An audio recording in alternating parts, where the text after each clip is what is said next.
You know what's interesting, brother? You know, the just touching back on the Anunnaki was, you know, Nibiru. Mm-hmm. Okay, now that's the planet. Right. That's an interesting topic too. Right. Okay, now because they say it's coming back in our orbit, right? They believe that it has an elliptical orbit. The planet Nibiru, for people listening or watching Sirius, on YouTube, right? That's another name for it. Is Sirius? Is it? Yeah, like the radio awesome, station. That's even better. Mm-hmm. So check that out. Look up the correlation between those two. That's perfect right here, brother. That's good. I love that. Mm-hmm. So a lot of times you got to understand corporations are named or people in charge.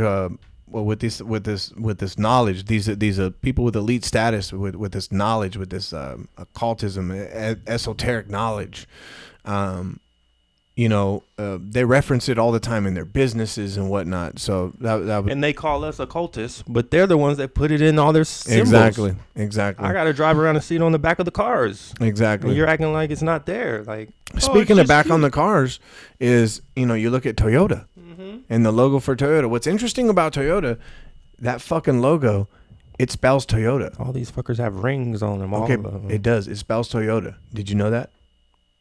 The logo? You can make that You can make that fucking logo every letter in TOYOTA. You can make that logo. That's pretty interesting. Okay, that's dope. But here's the spin on that. You know that they got it looks like two elliptical orbits. And to me, I've always taken it as that's their acknowledgement of Nibiru. You look at the Lexus logo, right? It's an L. It looks like an L, right? But it's got a weird shape to it, doesn't it? Kind of looks like a boomerang or a square. The Acura. That vector, too. The Acura. Like NASA. Right? The Acura is supposed to be like a runway that goes forever, you know? But it looks like that. It's not. It's a fucking compass.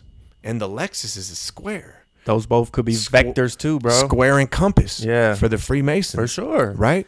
You look with at the H. Saturn rings the H them. in Honda. Okay? You know what that is? What is it? This. Yeah. The devil horns. Pan. Right? That's what I wanted to talk about too when we were talking about Nibiru. I mean, not Nibiru, but the Nephilim and Anunnaki. Yeah. There's a bunch of other gods. And then I think what they do nowadays is they put them all together. That's what we're seeing is a mishmash and a pishpodge of ancient tradition and gods and deities given to us now, and we think we're doing something righteous. We don't know that we're serving these same things that already been in play, like the god Pan. He was the one that had the horns and was the half goat god, you know, and that's what we come to know as the Baphomet. So a lot of these symbols are just being recycled. Exactly. So then when we fight against it, it looks like we're just being, you know, we're paranoid, right? But it's like, no, you really don't understand. Yeah, you have to understand that these symbols, they mean something. Because if they didn't possess any power, or if there wasn't any sort of recognition that meant something to these people, they wouldn't use them over and over and over. And you see it everywhere. Why does 13 appear everywhere? Do as thou will. Right? Will. Aleister Crowley. Yeah. Google that motherfucker. Aleister Crowley. Interesting individual. You should Google him and learn more about him. They're doing it, bro. They like to eat the cake. That's why I'm sad, Smooth, because I like to have faith and order and hope and all that good old shit. But I'm starting to think, what the fuck really does that matter? Because they feed off of that energy too.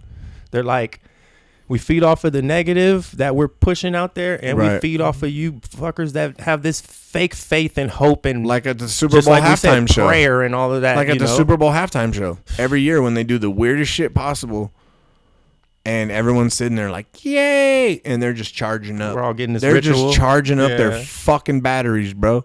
What the fuck's happening at Bohemian and Grove? We're all tuned in. We don't know how much energy. We're all giving our energy at the same fucking time. That's powerful, man. Exactly. Yeah. If you think it's powerful at church when you pray every Sunday with 100 people at mass, imagine if there's 100,000 people in the stadium and 100 million watching TV. How fucking powerful worldwide. It is. Harness that energy and see what just you can do. Just like you said with the Olympics.